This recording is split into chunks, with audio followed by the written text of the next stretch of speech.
Hello साथियों, एक बार फिर से स्वागत है आपका अपने YouTube channel Narendra Kumar lectures के इस नए वीडियो में। दोस्तों, आज हम लोग देखने वाले हैं फिर से कक्षा 10 विज्ञान पाठ 2 और इस पाठ का नाम है अम्ल, क्षार एवं लवण। दोस्तों, इस वीडियो में बहुत सारे टॉपिक पढ़ा दिए गए हैं, एकदम सीरियल वाइज पढ़ाया जा रहा है। अगर आपने इसके पहले का वीडियो नहीं देखा है तो आई बटन में लिंक आ रहा है, वहां जाइए और क्लिक करके आप सभी वीडियो देख लीजिए। फिर यहां आइए, मेरा दावा है कि आपको बहुत अच्छे से समझ में आएगा। पीएच मान हम लोग देख चुके हैं, पीएच स्केल देख लिया है, किसका कितना वैल्यू होता है ये सब हम लोग देख लिए हैं। आज हम लोग ये देखेंगे कि दैनिक जीवन में पीएच का क्या महत्व है। अगर पीएच मान हमने पढ़ लिया, इसकी वैल्यू भी जान लिया क्या होता है, किसका कितना कितना होता है, तो हमारे जीवन में इसका महत्व क्या होता है ये आज हम लोग देखेंगे। इतनी गर्मी में मैं आपको बता रहा हूँ, समझा रहा हूँ, पढ़ा रहा हूँ, सिखा रहा हूँ, तो आपका फ़र्ज बनता है कि आप एक लाइक दे दीजिए और प्यारा सा कमेंट और अपने दोस्तों के साथ शेयर भी कर दीजिए। अगर आप मेरा साथ देंगे तो मैं भी आपका साथ भरपूर दूंगा, ठीक है। तो सबसे पहला टॉपिक क्या आता है, उदर में अम्लता, ठीक है। उदर में अम्लता, उदर का मतलब होता है बच्चा पेट। पेट में अम्ल बढ़ जाएगा तब क्या होगा, ये सबसे पहला टॉपिक आता है। यानी कि दैनिक जीवन में पीएच का महत्व बहुत ही ज़्यादा महत्व है। सबसे पहले तो हम पीएच देख लेते हैं पेट की अम्लता के लिए। देखिए, कभी कभी ऐसा होता है बच्चा, कभी कभी ऐसा होता है कि हमारे पेट में एसिडिटी हो जाती है। हमारे पेट का जो पीएच मान होगा बच्चा, हमारे पेट का पीएच मान 1.5 से 3.5 तक होगा, इतना होता है। अगर इतना है हमारे पेट की अम्लता तो बहुत अच्छे से काम होगा, भोजन बहुत अच्छे से पचेगा, ठीक। भोजन बहुत अच्छे से क्या होगा, पचेगा। इसका 1.5 से 3.5 तक होता है। अगर ये बढ़ने लगे, मतलब कम होने लगे, अम्लता 1.5 से नीचे हो जाए, अम्लता 1.5 से नीचे हो जाए, तब क्या होगा, हमारे पेट में अम्लता बढ़ जाएगी, जिससे जलन होने लगेगा। जिससे क्या होने लगेगा, जलन। फिर उसके बाद हम क्या करते हैं, कुछ लोग तो नींबू का रस पी लेते हैं, ठीक है ना। कुछ लोग क्या करते हैं, नींबू का रस। लेकिन हमारे पेट में अम्ल बढ़ गया है बच्चा, हमारे पेट में बढ़ा है अम्ल, और हम नींबू खा रहे हैं, नींबू भी क्या है, अम्ल है, तो अम्लता और बढ़ जाएगी। इससे हमारा पेट ठीक होने वाला नहीं है। हम क्या करेंगे, अगर ये अम्ल है, अम्ल बढ़ गया है, क्या बढ़ गया, अगर अम्ल बढ़ गया बच्चा तो हमें क्षार लेने की ज़रूरत है, ताकि ये क्या हो जाए, लवण हो जाए या फिर उदासीन हो जाए। जैसे ही हमारे पेट में अम्लता बढ़ी है, हम क्या करते हैं, अलग से क्षार लेते हैं, ठीक, अलग से क्षार लेते हैं। और क्षार को जब हम खाते हैं तो हमारे पेट में बढ़ा है अम्ल और हमने लिया है क्षार, दोनों अब क्रिया करके क्या बना देंगे, उदासीन बना देंगे, लवण बना देंगे, जिससे एसिडिटी ख़त्म हो जाएगी। तो अगर आपके पेट की अम्लता बढ़ जाए तो आप मिल्क ऑफ मैग्नीशियम आप खा सकते हैं, MgOH का होल ट्वाइस, इसे कहते हैं मिल्क ऑफ मैग्नीशियम, इसे आप खा सकते हो। या फिर आप खा सकते हैं सोडियम हाइड्रोजन कार्बोनेट या सोडियम बाइकार्बोनेट, या फिर खाने का सोडा NaHCO3, आप ये खा सकते हैं, ठीक है ना। तो जैसे ही हमारे पेट में अम्लता बढ़ती है बच्चा, तो हम ये दोनों चीज़ खा लेते हैं तो अम्लता दूर हो जाएगी।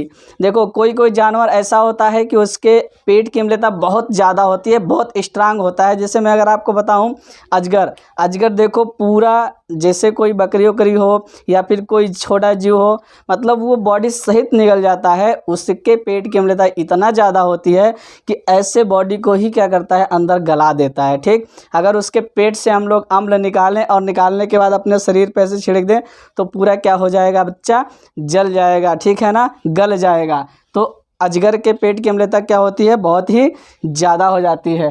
तो 1 से 1.5 से यानी 1.5 से 3.5 तक क्या होता है, पेट की अम्लता होती है।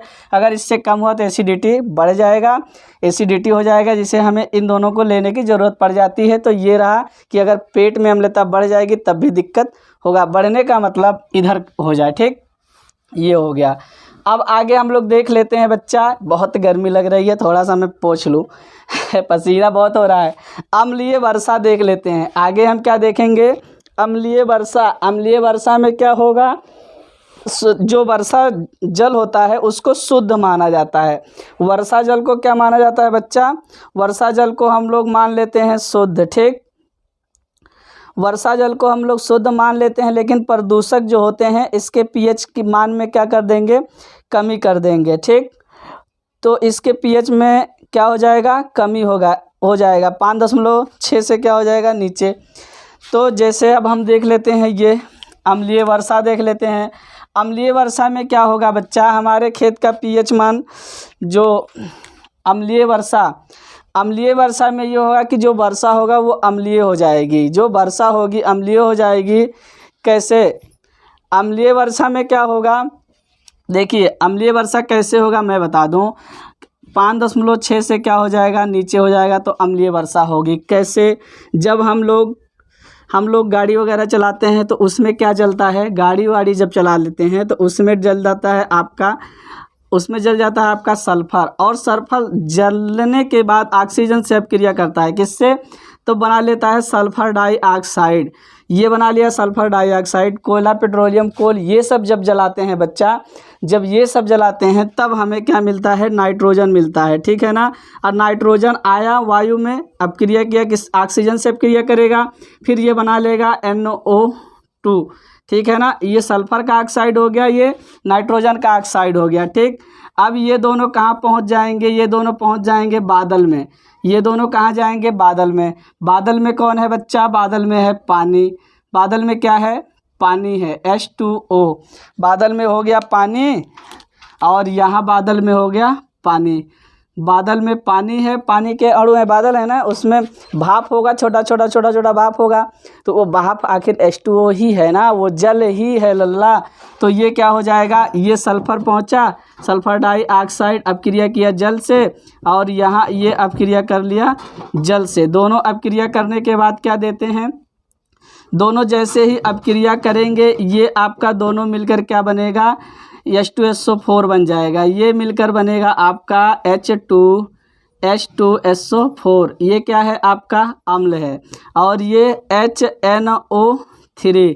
ठीक है ना, ये बन गया HNO3। यानी कि इन दोनों से पहले यहाँ सल्फर जला तो ऑक्सीजन से अपक्रिया करके SO2 बनाया, नाइट्रोजन ऑक्सीजन से अपक्रिया करके NO2 बनाया। ये दोनों पहुँच गए कहाँ, जल के पास पहुँच गए, SO2 प्लस H2O, ये बन गया आपका H2SO4। और ये दोनों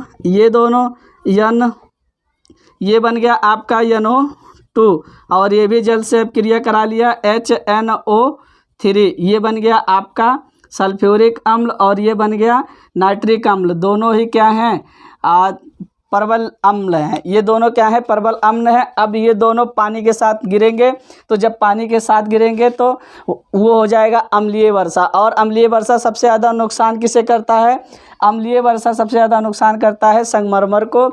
यानी हमारे यहाँ किसको कर देगा बच्चा, हमारे यहाँ कर देगा ताजमहल को। ताजमहल पूरा किसका बना हुआ है, संगमरमर का। तो ताजमहल इस कुष्ठ रोग भी कहते हैं। अगर अम्लीय वर्षा हो जाए तो ताजमहल को क्या हो जाता है, कुष्ठ रोग, यानी वो हो जाएगा फफूंदा टाइप का हो जाएगा, और उस थोड़ा पीला भी हो जाएगा। पहले जब ताजमहल बना था तो एकदम सफ़ेद था, अब पीला हो रहा है धीरे धीरे, लेकिन हर साल उस पर घसैया होती है, उसको चिमकाया जाता है। ठीक है, तो इस तरह से होती है अम्लीय वर्षा। आपको बता दिया गया है कि इस तरह से क्या हो जाता है, प्रदूषक। देखो, वर्षा का जल शुद्ध माना जाता है, लेकिन अगर अम्लीय और क्षारीय वर्षा ना हो तो, ठीक है, अगर ये सब होगा तो वो आपका शुद्ध नहीं होगा। ठीक है, तो यहाँ आपने ये भी जान लिया। ऐसे ही हम देख लेते हैं दंत क्षय। मैं आशा करता हूँ कि आपके समझ में आया होगा। ऐसे ही हम देख लेते हैं दंत क्षय। क्या देख लेते हैं बच्चा, दंत क्षय देख लेते हैं। दांतों का क्षय होना, यानी दांत कैसे नुकसान हो जाता है, दांत कैसे खराब हो जाते हैं, ये सब हम देख लेते हैं। ठीक, तो हमारे मुख का पीएच मान कितना होता है, आइए हम लोग देख लेते हैं। इधर दंत क्षय देख लिया जाए। दंत क्षय यानी हमारे मुख का पीएच मान सामान्यतः 6.5 होता है। हमारे मुख का पीएच मान लगभग कितना होता है, सामान्यतः 6.5 के करीब होता है। ठीक है ना। अब हमारे मुख में हजारों लाखों करोड़ों बैक्टीरिया होते हैं। ठीक है, आप कुछ खाइए या ना खाइए, आप चाहे ब्रश कीजिए चाहे कुछ भी कीजिए, उससे मतलब नहीं है। आपके मुख में लाखों करोड़ों बैक्टीरिया हैं। ठीक है ना। लेकिन ये कोई नुकसान नहीं करेंगे, ये रहेंगे, कोई दिक्कत वाली बात नहीं है। लेकिन जैसे आप भोजन करेंगे आपके दांत में फंस जाएगा, ठीक है, कहीं जाके फंस गया है तो वो बैक्टीरिया भोजन पा जाएंगे। वो बैक्टीरिया क्या पा जाएंगे बच्चा? भोजन पा जाएंगे। और भोजन जैसे ही पाएंगे, खाएंगे तो पाचन भी होगा तो लगेगा, स्वांगीकरण भी होगा। फिर उसके बाद उनके शरीर की वृद्धि होगी, यानी 2x, यानी बहुत तेज़ी से बढ़ेंगे। 2x गुना वो क्या करेंगे? वृद्धि करेंगे। जैसे ही वृद्धि करेंगे तो अगर पाचन हुआ है तो बच्चा क्या होगा? उत्सर्जन भी होगा। उत्सर्जन करेंगे, अम्ल छोड़ेंगे, और वो अम्ल हमारे मुख का pH मान 6.5 से कहाँ पहुँच जाता है? 5.5 से नीचे पहुँच जाता है। और जैसे ही 5.5 से नीचे पहुँचेगा, हमारा दांत जो है, दांत का जो इनेमल है, इनेमल का मतलब जो कैल्शियम फास्फेट से बना हुआ है, इनेमल का मतलब हमारे शरीर का सबसे कठोर भाग क्या होता है? इनेमल होता है। दांत का ऊपरी परत जो है, सफ़ेद सफ़ेद देख रहे हो, ये इनेमल है। पूरे शरीर का सबसे कठोर भाग क्या होता है? दांत होता है, ठीक है ना। तो ये अगर 5.5 से नीचे आ जाएगा तो इसका क्षय होने लगेगा, नुकसान हो जाएगा, ये खुरदरा होने लगेगा, फिर अंदर मांस में पहुंच जाएगा और आपका दांत हो जाएगा खराब। तो इस तरह से दंत का क्षय हो जाता है।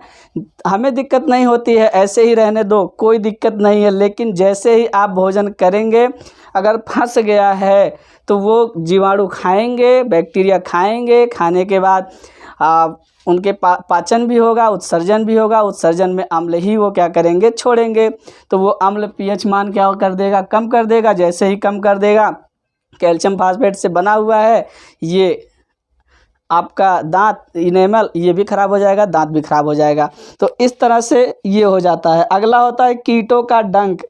कीटों का डंक अगला हम देख लेते हैं बच्चा, कीटों का डंक देख लेते हैं क्या होगा। मैं यहीं लिख दे रहा हूँ 4 नंबर में, कीटों का डंक, ठीक है ना। कीटों का डंक, कीटों का डंक लिख दिया। कीटों का डंक का मतलब हो गया कि अगर आपको लाल चींटी काट लेती है, आपको कौन काट लेता है? लाल चींटी काट लेती है, या फिर बिछुआ का एक पौधा होता है, वो भी जिसे हम लोग कहते हैं नेटल। बिछुआ का एक पौधा होता है, वो भी क्या? फार्मिक अम्ल छोड़ता है। जो लाल चींटी होती है वो भी क्या छोड़ती है? फार्मिक अम्ल। अगर बर्रैया ने छेद दिया है, काट लिया है, मधुमक्खी, ये सब जितने हैं सब क्या छोड़ते हैं? फार्मिक अम्ल छोड़ते हैं हमारे शरीर में। तो हमें क्या करना होता है? ये लोग छोड़ के जाते हैं अम्ल। क्या छोड़ के जाते हैं? अम्ल। और अगर हम क्षार से अपक्रिया करा दें तो ये हो जाएगा उदासीन। ना आपको जलन होगा। जलन क्यों होता है? क्योंकि ये लोग छोड़ के जाते हैं फार्मिक अम्ल, और अम्ल जलन करेगा। अगर शरीर से अगर आपके टच हुआ तो पक्का है वो क्या करने वाला है? जलन करने वाला है, और सूजन भी होगी। तो कीट का डंक, जो भी कीट हैं, मान लो वो हो गया, चींटी हो गया, लाल चींटी हो गया, या फिर आपका बिच्छू हो गया, या फिर मधुमक्खी हो गया, बर्रैया, उसी को कहते हैं, हड्डा हो गया, यानी जितने भी हैं कीटों का डंक, कीट में जितने भी आते हैं सब अम्ल छोड़ते हैं। और आप वहाँ क्या लगा दें? क्षार लगा दें। अगर आप वहाँ क्षार लगा देते हैं तो क्या हो जाएगा? वो एकदम उदासीन हो जाएगा, ठीक है ना। एकदम क्या हो जाएगा लल्ला? उदासीन हो जाएगा, और आपको ना सूजन होगी, और ना ही किसी भी प्रकार की दिक्कत होगी, और ना ही जलन होगा। तो क्या करोगे? अगर आपको आज से कोई डंक मार रहा है, कोई भी कीट पतंग या कुछ भी, लेकिन अब सांप वाप के चक्कर में मत पड़ना। कीटों का यहाँ लिखा है। और एक नेटल का पौधा होता है, उसका भी अगर चुभ जाए ना तो बहुत जलन करता है, वो भी फार्मिक एसिड छोड़ता है। तो हम क्या करेंगे? अगर बर्रैया ने काट लिया है, या फिर कुछ भी आपको ये कीटों का डंक लग गया है, तो आप जो है पहले से ये अम्ल छोड़ के गए हैं, उस जगह पे खाने का सोडा लगा लो। खाने का सोडा लगा लो। देखो, खाने का soda NaHCO3, sodium hydrogen carbonate लगा सकते हो, MgOH का होल ट्वाइस, मिल्क आप मैग्नीशियम लगा सकते हो, ठीक है। और फिर उसके बाद क्षार में और कुछ भी आप लगा सकते हैं जो क्षारीय प्रकृति का हो, उसे हम क्या करेंगे? लगा लेंगे। तब क्या होगा बच्चा? वो हमारा हो जाएगा उदासीन। क्या हो जाएगा, उदासीन हो जाएगा, ना किसी भी प्रकार की जलन होगी और ना ही किसी भी प्रकार की दिक्कत होगी। आप चाहें तो कोलगेट लगा सकते हैं। क्या लगा सकते हैं, कोलगेट। कोलगेट जो होता है क्षारीय होता है, हमारे मुख का पीएच मान जो है 5.5 से नीचे आ जाता है ना, उसी अम्ल को न्यूट्रल करने के लिए हम लोग कोलगेट करते हैं। कोलगेट क्षारीय होता है, हमारा मुख का पीएच मान हो गया है 5.5 से नीचे, अम्लीय, और वो कोलगेट क्या है, क्षारीय है। जैसे ही हम करेंगे, जैसे संपर्क में आएगा एकदम न्यूट्रल कर देगा। तो दांत वात सफाई के लिए नहीं करते हैं, अपने मुख का पीएच मान कम करने के लिए, न्यूट्रलाइज करने के लिए हम उसको करते हैं, ठीक है ना।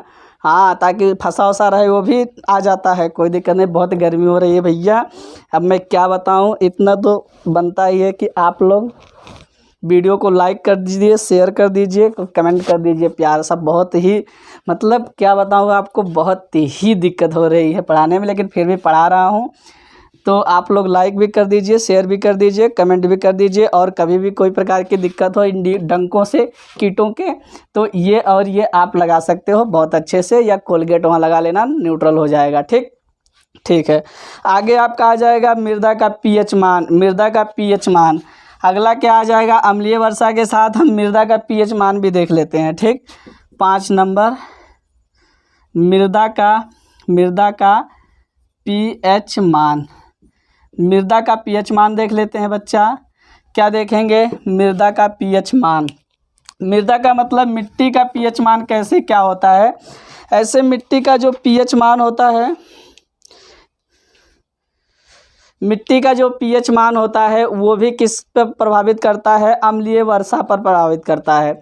मान लो अगर आपके खेत की अम्लता कम हो गई है, मतलब ज़्यादा हो गई है, अम्लीय हो गया है, पीएच मान अगर आपके खेत का कम हो गया है, तो उसमें हम लोग क्या करते हैं, क्षार ले जाके छिड़क देते हैं, ताकि न्यूट्रल हो जाता है और फसल अच्छे से होती है। वही जो अम्लीय वर्षा है ना, वही गिरेगा तो हमारे खेत की अम्लता क्या हो जाएगी, बढ़ जाएगी। हमारे खेत की अम्लता बढ़ जाएगी। जैसे ही अम्लता बढ़ेगी, फसल अच्छे से हमारा होने वाला नहीं है। तो हम क्या करते हैं, खेत में उस अम्ल को कम करने के लिए क्या करते हैं, चूने का छिड़काव करते हैं। ठीक है ना, चूने का छिड़काव करते हैं, क्योंकि चूना जो होता है वो क्षारीय प्रवृत्ति का। देखिए आपको आड़ा जब ऐसे मार देता है बर्रैया और रैया मधुमक्खियों की, तो आप वहाँ चूना लगाते हैं, क्योंकि अम्ल छोड़ के गई है, वो क्या है, वो क्षार है। ठीक है ना, न्यूट्रल हो जाता है।